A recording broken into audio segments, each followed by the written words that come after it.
Hi, this is Mark Black, speaker, author, and founder of Your Best Year Yet, with another motivational minute for you here today.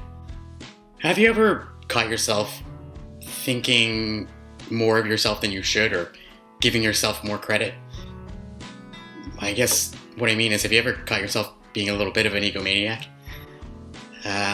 We all have elements of ego that we have to deal with in our lives. We all have this ego within ourselves.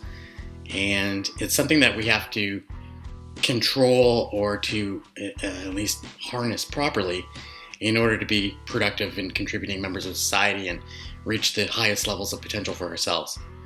I had a moment like that not very long ago, and I kind of pride myself, as weird as this phrase sounds, I pride myself on trying to be humble and not letting my ego get in the way.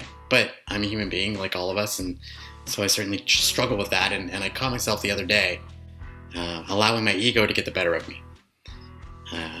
It was a situation where I was dealing with a mentor who was giving me advice, and I was reticent to listen. I was trying to argue and defend myself and explain why I was right or justified in what I was doing.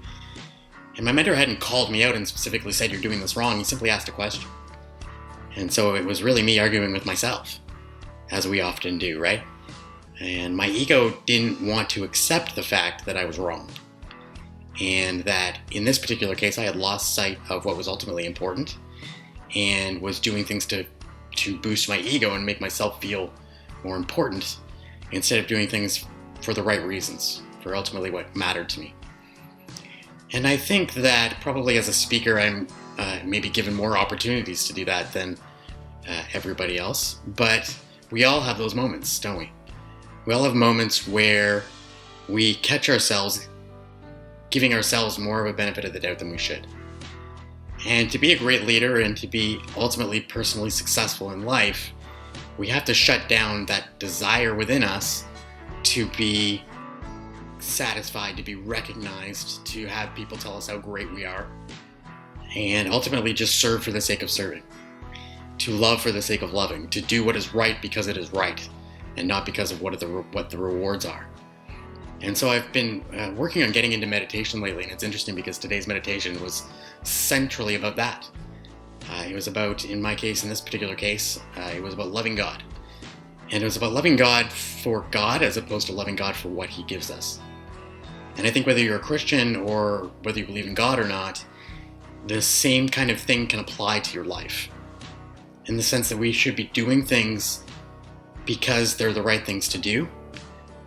We should be working hard because that's the right thing to do. We should be being a good parent because that's the right thing to do and because we love our kids. We should be being a good partner because that's what our partner deserves. Instead of doing all those things for the recognition that we might garner as a result of doing them well. We should never be after the reward, but always after doing the right thing. And if the reward happens to come, then that's just a nice side effect of having done what we should be doing. And so I challenge you this week to do a little self-examination. Take a look at the things that you are currently doing in your life and ask yourself the motive behind those things. Are you doing them for the right reasons? Are you doing them so that you look good among your peers? Are you doing them so that someone will admire you or think better of you? Or are you doing them because you truly believe it's the right thing to do? And it can be tricky to weigh exactly what's going on in any particular situation. And in fact, most of the time, it's probably somewhere in between. There's gray area there where we're doing it a little bit for the right reason, a little bit for the recognition. And I'm not saying that recognition is all bad, but I think if recognition is the only reason why we're doing something, then we have to re-examine our motives. So that's a tough challenge. But if you're brave enough, I'd invite you to enter in the comments below where you struggle with your ego. Where do you find your ego getting in the way? Does it stop you from admitting that you're wrong? Does it cause you to try and take on things that you're probably not suited well to do? Does it cause you to defend yourself when someone criticizes you? How does your ego jump up and bite you? Because it does it to all of us. And recognizing when it happens is the first step towards taming our ego and helping it and allowing it to work for us instead of against us. So I hope this tip has been helpful for you. Let me know how it affects you, if you agree, if you disagree. And stay tuned for the next message next week.